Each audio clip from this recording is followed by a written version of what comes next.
আসসালামু আলাইকুম। বাংলাদেশ সময় এখন অনেক রাত। তারপরেও খুব জরুরি একটি বিষয় নিয়ে আপনাদের সামনে আসতে হলো। যারা জেগে আছেন তারা তো থাকবেনই। যারা সকালে এই ভিডিওটা দেখবেন, আপনাদেরকে খুব করুণ কিছু দৃশ্য দেখাতে চাই। শহীদ মিনারে আজকে বিডিআরের যেসব জওয়ানরা এখন পর্যন্ত জেলখানায় বন্দী আছে, শেখ হাসিনার অবিচারের মাধ্যমে ৬ মাস পার হয়েছে, তাদেরকে এখন পর্যন্ত আটকে রাখার জন্য এই আসিফ নজরুল গং, ভারত এবং প্রথম আলোর যেই দোসর এখন পর্যন্ত সরকারের ভেতরে আছে, তারা কত ধরনের প্রচেষ্টা চালিয়ে যাচ্ছে, সেটার একটু নমুনা আপনাদেরকে এখন আমি দেখাইতে চাই। আমাদের শহীদ মিনার থেকে সরাসরি আমাদের সাথে যুক্ত হয়েছেন আপনারা শাকিল ভাইকে সবাই চেনেন মোটামুটি। তো শাকিল, আপনারা এখন রাত বাজে ১টা ১৫, এখন পর্যন্ত এখানে আছেন। মানে কি হচ্ছে কি শহীদ মিনারে, এটা একটু বলেন, এখানকার সর্বশেষ আসলে পরিস্থিতি। আমরা আগামীকালকে আমাদের যে জামিন শুনানি ছিল বা আছে, সেটার জন্যই আসলে আমরা এখন অবস্থান করতেছি যে ন্যায় বিচারের জন্য অবস্থান করতেছি। এখানে পুরো বাংলাদেশ থেকে জেলবন্দি পরিবারের সদস্যরা আসছেন। আহ, তারা এই নিরপরাধ বিডিআর সদস্যদের মুক্তির জন্য আজকে আসছেন, কিন্তু সকাল থেকে নাটকের পর নাটক দেখতেছি। গত 28 নভেম্বর যেই প্রজ্ঞাপনের অজুহাত দেখে আমাদের কোর্টের ডেট পিছিয়ে ছিল, ঠিক সেই অজুহাতটাই এখনো দেখানো হচ্ছিল। আমরা 10:30 সাড়ে 10টার দিকে জানলাম যে আমরা 8টা বা সাড়ে 8টার দিকে আমরা নিউজে দেখলাম যে আমাদের কোর্টটা কেরানীগঞ্জে হবে। আবার 10:30টার দিকে জানতেছি কোর্ট হবে না। আবার কিছুক্ষণ আগে আমরা একটা প্রজ্ঞাপনের ছবি পেলাম যেখানে লেখা আছে কেরানীগঞ্জ, কিন্তু চিফ প্রসিকিউটর নাকি সাংবাদিকদের বলেছেন যে সেটা কোর্টটা হবে আহ আলিয়া মাদ্রাসায়। তাহলে নতুন যে প্রজ্ঞাপন দিয়েছে আজকে 8 তারিখের ডেটে, সেখানে হচ্ছে কেরানীগঞ্জ, তারপর আবার বলতেছে আলিয়া মাদ্রাসা। একবার বললেও হবে না। তাহলে এই বিচারের নামে যে আসলে 16 বছরের বিচার করে নাই তৎকালীন সরকার তার ষড়যন্ত্রের অংশ হিসেবে, তাহলে এখনো কেন তারা এই বিচার করতে এই বিচার করতে তাদের এত অনীহা? এই পিলখানা হত্যাকাণ্ডের ন্যায় বিচার প্রতিষ্ঠা করতে তাদের কেন এত অনীহা? জাতির কাছে আমার প্রশ্ন, এই নিরপরাধ বিডিআর সদস্যদের মুক্তি দিতে বা এই ন্যায় বিচার প্রতিষ্ঠা করতে তাদের এত কেন অনীহা? আমরা আপ- প্রত্যেকটা নিরপরাধ বিডিআর সদস্যের মুক্তি চাচ্ছি। যদি আপনারা কি আপনাদের মনে হয় তারা পরিমাণের লোক, এই মুহূর্তে কি পরিমাণের লোক আছেন এখানে, কি অবস্থা একটু আমি দেখি তো, আপনাদের চারপাশটা একটু দেখান, দর্শকরা একটু দেখুক। জি, আমি আপনাকে একটু দেখানোর চেষ্টা করতেছি।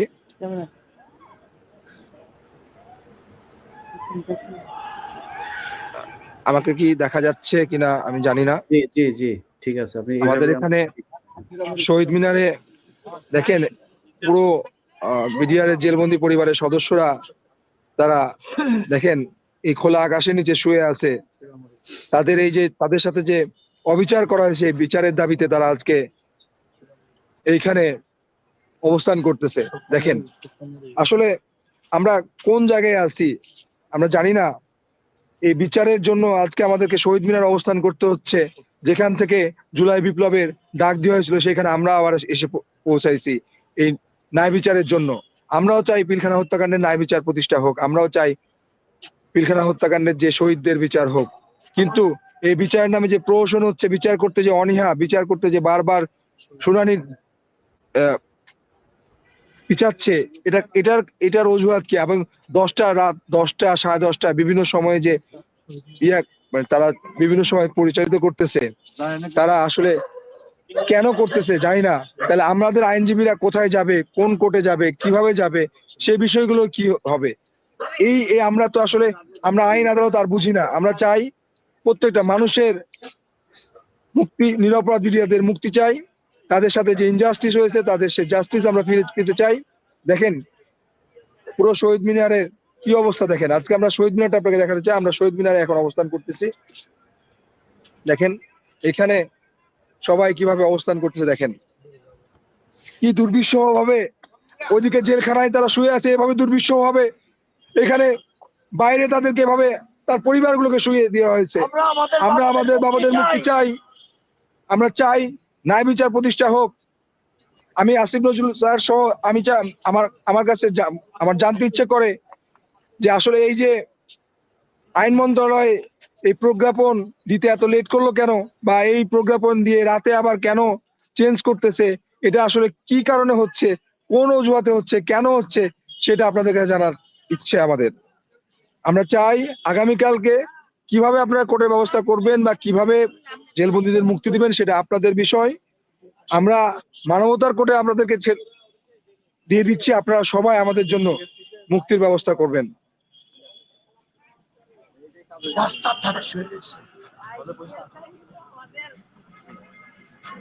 আমি কি আমাকে কি আমার ইয়া কি দেখতে পাচ্ছেন?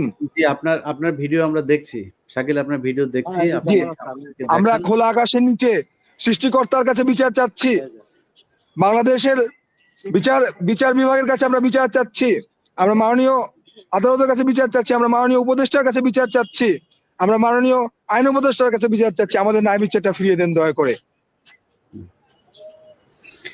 জি দর্শক, আমরা এই লাইভটা খুব বেশিক্ষণ দীর্ঘায়িত করতে চাচ্ছি না। আমি সরকারের কাছে অনুরোধ থাকবে, প্রশাসনের কাছে অনুরোধ থাকবে যে আমরা এই দেশ হাসিনা মুক্ত চেয়েছি এবং আমরা ভারত মুক্ত একটা বাংলাদেশ চেয়েছি, এবং সেই ভারত মুক্ত বাংলাদেশের জন্য এদেশের মানুষ কতটা রক্ত দিতে পারে সেটা সেই 5 তারিখের আগে যেমনটা দেখেছেন, এই গেল 2-3 দিন ধরে আপনারা সোশ্যাল মিডিয়াতে বিভিন্ন কিছু ভিডিও দেখছেন। সীমান্তবর্তী যে মানুষ, তারা খালি হাতে বন্দুকের সামনে দাঁড়িয়ে বিএসএফ এর এই সন্ত্রাসীদের সামনে কিভাবে দাঁড়াচ্ছে, কিভাবে প্রতিবাদ করছে, সেটা আপনারা নিশ্চয়ই দেখছেন।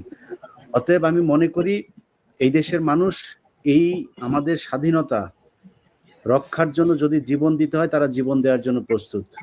এবং এই বিডিআরের জওয়ান যারা, তারা সবাই দেশপ্রেমিক। এই দেশপ্রেমিক জওয়ানদেরকে শেখ হাসিনা তার ক্যাঙ্গারু কোর্টের মাধ্যমে বিচারের নামে তাদের উপরে নির্যাতন চালানো হচ্ছে, এখনো পর্যন্ত নির্যাতন চালানো হচ্ছে। এবং জেলখানায় কারা কর্তৃপক্ষের ভেতরে এখনো সে আওয়ামী শাসন আমলে যে যারা ছিল তাদের অনেকে এই কারাগারের যে জীবন সেটাকে আরো বেশি দুর্বিষহ করে তুলছেন। তো আমি সরকারের কাছে অনুরোধ করব, দেয়ালে পিঠ ঠেকে গেলে মানুষ যা করে সেটা করতে বাধ্য করবেন না।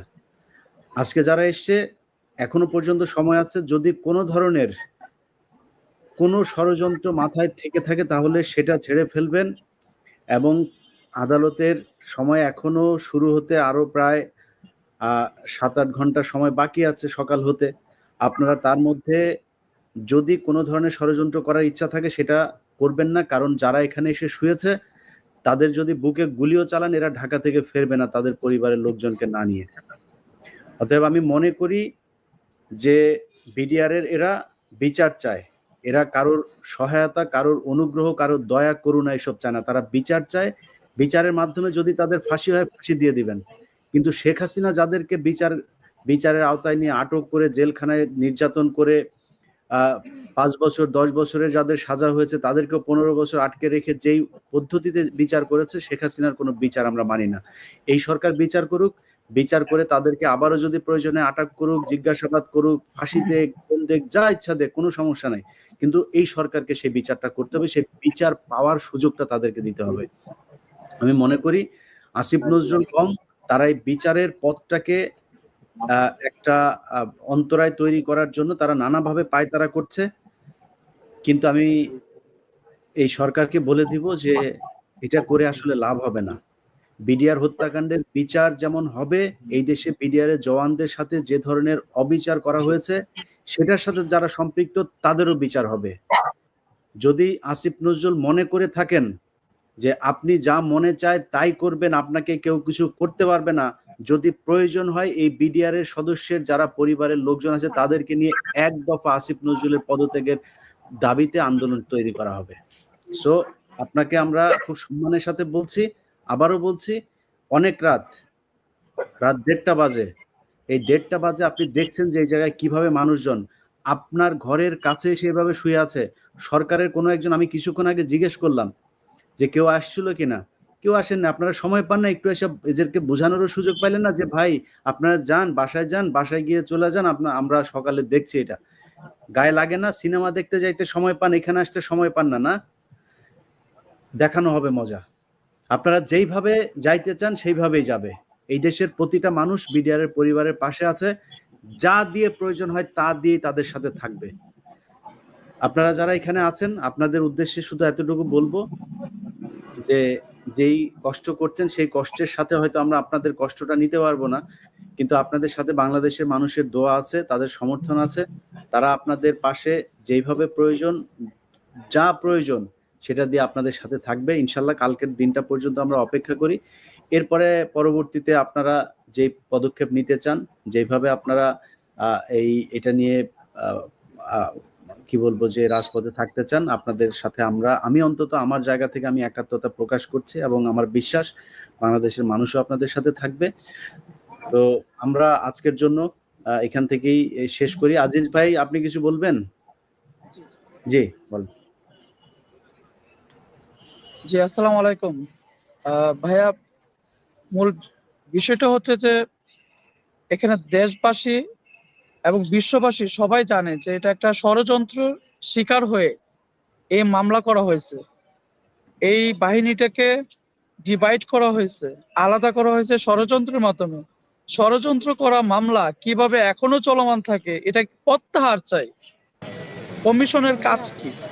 কমিশনের কাজ হচ্ছে যেখানে ন্যায় বিচার না থাকে ওইখানে নতুন করে কমিশন করে ন্যায় বিচার প্রতিষ্ঠা করা। তাহলে এই ক্যাঙ্গারু মার্কা কমিশনও দরকার নাই, আমাদের কোর্টও দরকার নাই। আমরা অবিলম্বে মুক্তি চাই। আমরা আর কোনো শব্দ না, আমরা আমাদের স্বজন ছাড়া বাড়ি ফিরবো না ভাই। এটা এক এবং অদ্বিতীয় কথা। এক কথা এবং অদ্বিতীয় কথা হচ্ছে আমরা আমাদের স্বজন ছাড়া, বাবা ছাড়া আমরা যাব না। এটাই দেশবাসীকে জানালাম যে আমাদের সাথে যে 17 বছর ধরে অবিচার হয়েছে, জেলকোট অনুযায়ী আজকে 22 বছর যাবত আমার বাবা চাচারা এখনো জেলখানায়। ন্যায় বিচার তো দূরের কথা, যেখানে পুরা বাংলাদেশ জানে যে এটা একটা প্রহসনের মামলা, যেখানে ইন্ডিয়ার জড়িত। এর প্রশ্নে এত আপোষ কেন আমাদের? এই হলো আমাদের একটা কথা। আমরা এর শেষ দেখতে চাই। প্রকৃত খুনিদেরকে যদি মাটির নিচে থাকে তাও উঠাই আনতে চাই, যদি আকাশ পথে থাকে আকাশ থেকে হলো তাকে আমরা বাইর করতে চাই। জি আমরা এক কথায় ন্যায় বিচার চাই, কোর্ট চাই না। আমরা চাই মুক্তি, মুক্তি, মুক্তি। Enough, enough. এর বাইরের কিছু না। প্রত্যেকটা সদস্যকে নিয়ে বাসায় যাব, তারপরে পরবর্তী কুশলবদেরকে, ষড়যন্ত্রকারীদেরকে ধরার জন্য আমার বাবা চাচাকে নিয়েই আবার পুরো বাংলাদেশের প্রত্যেকটা আনাচে কানাচে প্রত্যেকটা খুনিকে বাইর করে তারপরে আমরা ফাঁসির কাস্টে ঝুলাবো ইনশাল্লাহ। ন্যায় বিচার প্রতিষ্ঠা করতে চাই। ইনশাল্লাহ। থ্যাংক জি, ইউ ভাই। আর কেউ আছে? আর কেউ কিছু বলবেন?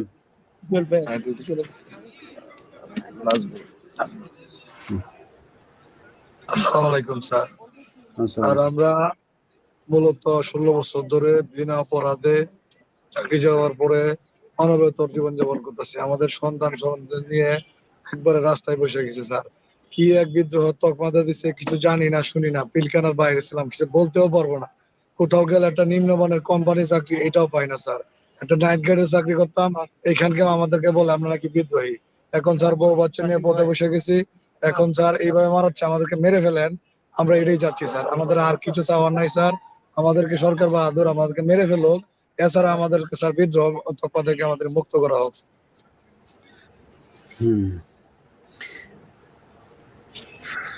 আপনাদের সাথে এখন পর্যন্ত সরকারের কেউ আসে নাই না? সরকারের কেউ কে এসেছিল? না, আমাদের সাথে সরকারের কেউ যোগাযোগ করে। আমরা দুপুরের দিকে মাননীয় প্রধান উপদেষ্টার সাথে দেখা করার জন্য গিয়েছিলাম, কিন্তু তার সাক্ষাৎ আমরা পাই নাই। উনি ছিলেন না বাসভবনে, ব্যস্ততার কারণে আমরা একটু সাক্ষাৎ পাই নাই। আমরা তাদেরকে স্মারকলিপি দিয়ে আসছি।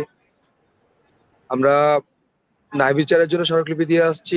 অথচ দেখেন, এই রাতের মধ্যেই 3বার 4বার কোর্টের ডেট নিয়ে, কোর্টের শুনানি নিয়ে তারা মানে টালবানা করছে। এখন আমাদের এই যে আইনজীবীরা কোথায় যাবে, কি করবে আমরা জানি না। আমরা তো আসলে আদালতে লড়তে পারি না, আমাদের তো সেই অধিকার নাই। তাহলে আমাদের আইনজীবীদের সকালবেলা কে বলবে কোথায় হবে কোর্ট বা কিভাবে কোর্ট পরিচালনা করবে সেটা আমরা জানি না। আমরা চাই তারা কিভাবে ব্যবস্থা করবে সেটা তাদের বিষয়, কিন্তু আমরা ন্যায় বিচারের মাধ্যমে প্রত্যেকটা বিডিআর সদস্য, নিরাপদ বিডিআর সদস্য মুক্তি চাই এবং এই প্রহসনমূলক মামলা প্রত্যাহার চাই। জি, ঠিক আছে। আপনারা থাকেন। আপনাদের আপনাদের সাথে তো আমরা আছি, আমি তো আছি, সেটা দেখছেনই। ইনশাল্লাহ সকালে আবার আপনাদের সাথে কথা হবে। দেখা যাক কি হয় সকালে। সকাল পর্যন্ত অপেক্ষা করেন। কালকে আবার আপনাদের সাথে সকালে আমরা ইনশাল্লাহ দেশের মানুষকে সবশেষ পরিস্থিতি কি সেটা জানাইতে পারবো। তো আমাদের দেশের, আমার এই ভিডিও আমি জানি না, আমাদের দেশের গণমাধ্যমের মালিক, গণমাধ্যমের মানে নিউজ রুমে যারা বিভিন্ন দায়িত্বে, গুরুত্বপূর্ণ দায়িত্বে আছেন, আপনাদের চোখে পড়বে কিনা জানি না। আল্লাহর ওয়াস্তে এই যে মানুষগুলো আছে, এটা একটু জনগণের সামনে তুলে ধরেন। সকালে যে কোর্ট হবে সেখানেও সেই বিষয়গুলো আপডেট বাংলাদেশের মানুষকে জানান। যদি সম্ভব হয় সেখান থেকে লাইভ সম্প্রচার করেন, এটা মানুষ চায়। আর যদি না করেন তাহলে মনে করব যে আপনারা এখনো ঘুমের মধ্যে শেখ হাসিনাকে স্বপ্নে দেখেন, সেই অপেক্ষায় আছেন। এটা এখন বাংলাদেশের সবচেয়ে বড় ইস্যু। বিডিআর এর এই পরিবারের 15 বছর বিচার ছাড়া কোনো মানুষ জেলখানায় থাকবে কোনো অন্যায় না করে, এটা পৃথিবীর কোনো দেশে আমার মনে হয় এই নজির নাই। তারা 15 বছর জেল খেটেছে, যদি যাবজ্জীবনও হয় তারপরে তো শেষ। আর কত জেল কোর্ট অনুযায়ী 21 বছর হয়, আর কত না, সেটারও তো মানে আমি বলছি যে ধরেন সেই 15 বছর থেকে যদি আমাদের তো একদম টোটাল 15 বছর, আর জেল তো আর 15 বছরে বছর হয়, মানে 365 দিনে বছর হয় না। তো সেই হিসাব যদি করা হয় তাহলে কি বলবো, এরা প্রায় 500 বছর জেলখানায়, জেলের একটা দিন, এটা বিশাল মানে বিরাট একটা ব্যাপার। তো আপনারা সেই মানুষগুলোকে, জেলখানায় আছে, আমার সবার কাছে অনুরোধ থাকবে যে এই মানুষগুলোর বিষয়গুলো মানুষের সামনে তুলে ধরেন, যাতে এটা নিয়ে যাতে সরকার কোনো ধরনের ষড়যন্ত্র করতে না পারে। সরকার বলতে আমি পুরো সরকারকে দায়ী করব না। এখানে কিছু মানুষজন আছে যারা প্রথম আলো এবং ডেইলি স্টারের প্রেসক্রিপশনে এখানে ঢুকেছেন। তারা চেষ্টা করছেন কোনো না কোনোভাবে বিডিআর এর এই বিচারটাকে করতে। এরা ওই বিডিআর এর যে কমিশন তৈরি করা হয়েছে সেখানেও তারা উমন আমার একটা ক্লজে ঢুকিয়ে দিয়েছেন যে এই বিচার যে হচ্ছে এইটা নিয়ে কোনো কিছু করা যাবে না। সব কিছু নিয়ে হবে। বিডিআর এর ওই দিন কি হয়েছে সেইটা না, খালি ওই দিনের আগেও কাকে কোথায় পোস্টিং দেওয়া হয়েছে, র্যাব 2 তে হঠাৎ করে কে পোস্টিং পেয়েছে, র্যাব 1 এ কে পোস্টিং পেয়েছে, র্যাব 1 থেকে কাকে বের করা হয়েছে, ওই দিন কার যাওয়ার কথা ছিল তারা যায় নাই, কে কাকে ফোন করেছে, কমিশনের তদন্তে সবকিছু আসতে হবে। না আসলে সেই ব্যবস্থা আমার কাছে আছে। কি আছে সেগুলো আপনারা ইনশাল্লাহ কমিশনের রিপোর্টের আগে আমার চ্যানেলে দেখতে পারবেন কি হয়েছিল সেদিন। অতএব এখান থেকে বের হওয়ার কোনো সুযোগ নাই, এখান থেকে বের হওয়া যাবে না। যারা এখনো কাচুমুচু করছেন এসব করে লাভ নাই, বরং পাবলিকের কাছে গণধোলাই খাবেন। এই গণধোলাই খাওয়ার আগে বিডিআর এর এই সদস্যদের সাথে ন্যায় বিচার পাওয়ার জন্য যা করার দরকার সেটা করার ব্যবস্থা করেন। যাই হোক, কালকে কথা হবে আপনাদের সাথে। ভালো থাকবেন। আপনাদের যদি যা কিছু লাগে, যে কোনো ভাবে যদি মনে করেন শাকিল ভাইকে আপনাদের জন্য খাওয়া দাওয়ার জন্য কিছু ব্যবস্থা করা হয়েছে, ইনশাল্লাহ যদি কালকেও দরকার হয় আমি আবারও আপনাদের কাছে যা প্রয়োজন পৌঁছে যাবে। আপনাদের আমার সামর্থ্যের মধ্যে যতটুকু আছে আপনাদের সাথে থাকবো, আছি। কালকে পর্যন্ত আপনারা অপেক্ষা করেন ওইখানে। আর এর মাঝখানেও যদি কিছু লাগে শাকিল ভাই আমাকে জানায়েন। সবাই ভালো থাকেন। আল্লাহ হাফেজ। জি, আসসালামু আলাইকুম। ধন্যবাদ ইলিয়াস ভাই আমাদেরকে এইভাবে সার্বিকভাবে সহযোগিতা করার জন্য। আসলে আমরা একেবারে দ্বার প্রান্তে